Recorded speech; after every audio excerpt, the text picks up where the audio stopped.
What's good? What's up, man? It's your big home, big baddie, man. This is the Real Talk, Real Shit podcast. What happened? What? Boy, I'm gonna break it down. Because from my perspective, what I could see, we got some COINTELPRO type shit going on. We have we got the field nigga versus the house nigga. Okay? And I'm not calling either one of those brothers niggas. That's not what I'm doing. You know, you got the brother Kwame Brown and you have the other brother Hassan Campbell. I'm not disrespecting either one, but I am gonna call it how I see it. I watched it live last night. And now Kwame Brown's down there doing another live today, running Hassan Campbell's name through the mud. Now I'm gonna say something. It really wasn't too much. They didn't even. Hold on, be quiet. I'm recording. I'm recording. Can you be? So yeah, you had nothing really too much major even happen. You had Hassan Campbell, which was kind of drunk a little bit.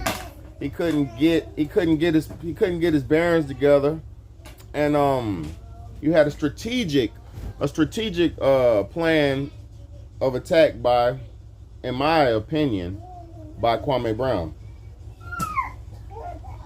And the reason I know it was strategic, if you listen to what Kwame Brown was saying, he was talking about a lot of Hassan Campbell's history.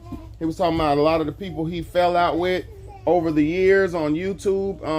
And the only way he would have known that is if he was had his eyes on the brother. The only way he would have known about Hassan Campbell's little feuds is if he was watching or had somebody watching. Now, they said, well, Kwame Brown been on internet since 2013, 12 or something like that, 2016, 15, whatever he said. So it's been a while. About 7 or 8 years he's been online. Okay. Now, for one, I'm not hating on nobody. I'm objective in this situation, but I'm just calling it how I see it because I'm a small YouTuber and I figured it out. Over the past months, YouTube has been trying to erase my channel. I don't have no big influence in this world that I'm aware of. I don't have any big number of followers that I'm aware of. You know, you can look at my number count. It ain't nothing.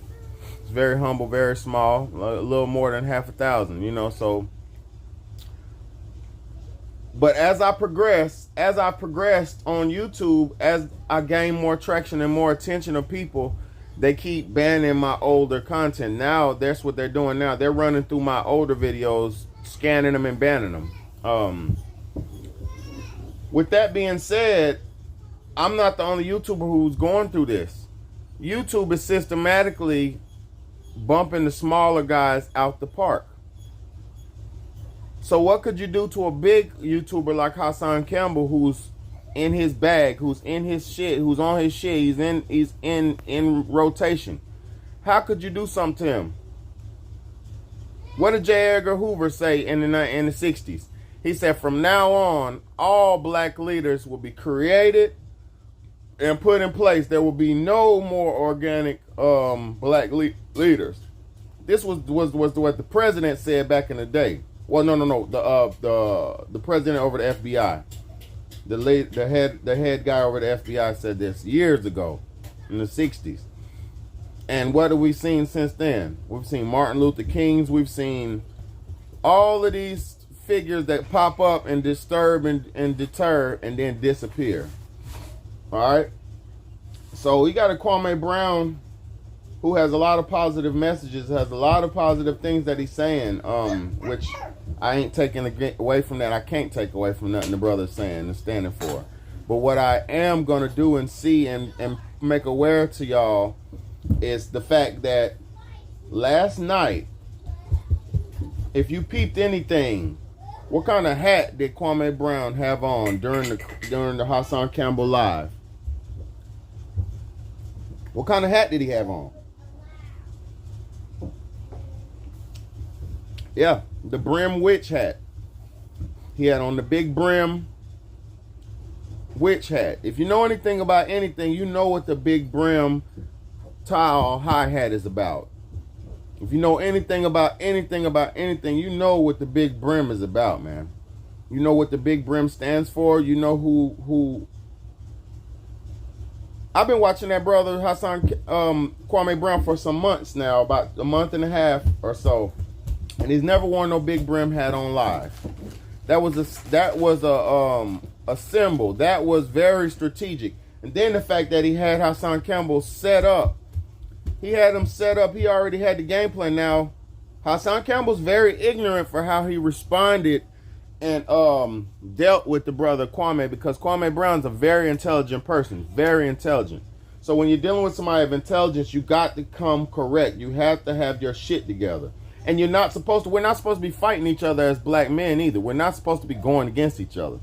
We're supposed to be working together to develop the community and better the future for the people to come. So with everything Kwame Brown stands for, with the coding in schools and all this good stuff, it's positive.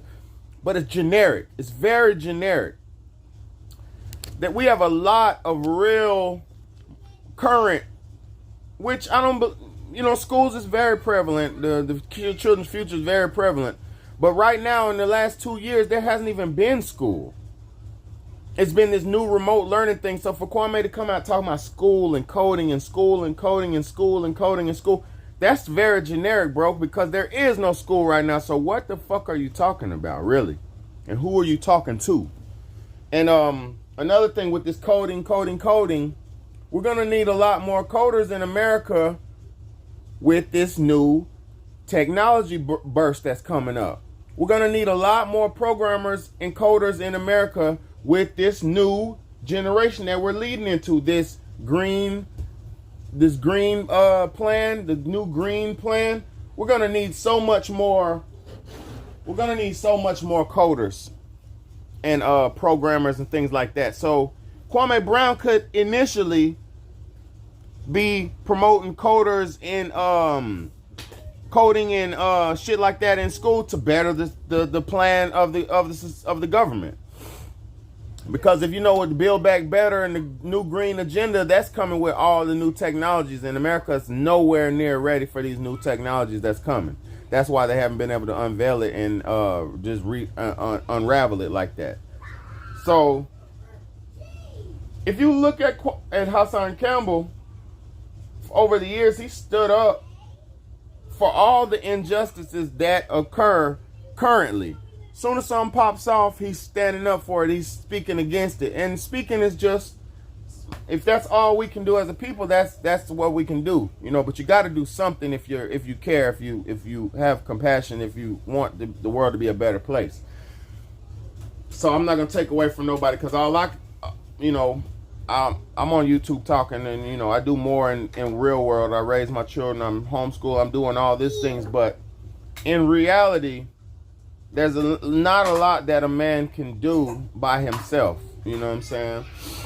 So for the things that Hassan Campbell has done over the years, raising all this awareness and building all this attention on this negative side of life, or not even always focusing on negatives, but just making aware of the problems that we have as a people, is very positive, and I gotta salute him for that.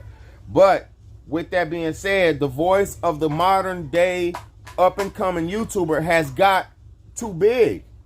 You gotta really think about it. People value Hassan Campbell's and Kwame Brown's perspective more than Joe Biden. Let me say that one more time. People value Kwame Brown's and Hassan Campbell's perspective on politics and society more than Joe Biden, the president. So it just speaks massive volumes on the situation, that the power of the people's words, the power of the people, the power of the word, and our power that we have. It speaks volumes. So last night, man, I feel like it was the system is trying to bring down all of the big decent, positive voices in the community that we have. Hassan Campbell is not perfect, but that motherfucker is doing a whole lot more than 70% of y'all. He's more aware in life than majority of y'all. So we can't sit here and discredit this man because he was drunk and got outwitted last night. You know what I'm saying? Because the things that he stands for is way outrise a 2-3 hour live battle that they do between all the black people. They've been doing this between all of us online for years now. You got all the conscious community blacks been fighting each other to the point where none of them exist anymore. So y'all better wake up and smell the coffee, man. The world is not what you think it is, man. J. Edgar Hoover told you anytime a new one pop up, it's gonna be crafted and created, and there won't be no more organic leaders. So this organic growth that we're doing online, building up things on these platforms that are not ours, is not hard to see that they're gonna strip that shit away or can strip it away, man. But bless you. I just really didn't like that. See those brothers going through it last night. That was not cool, man. So we got to do better as a people, man. We got to do better as a people, man. It's your big homie, Big Betty, man. And this is the Real Talk, Real Shit podcast, man. Comment, like, share, and subscribe.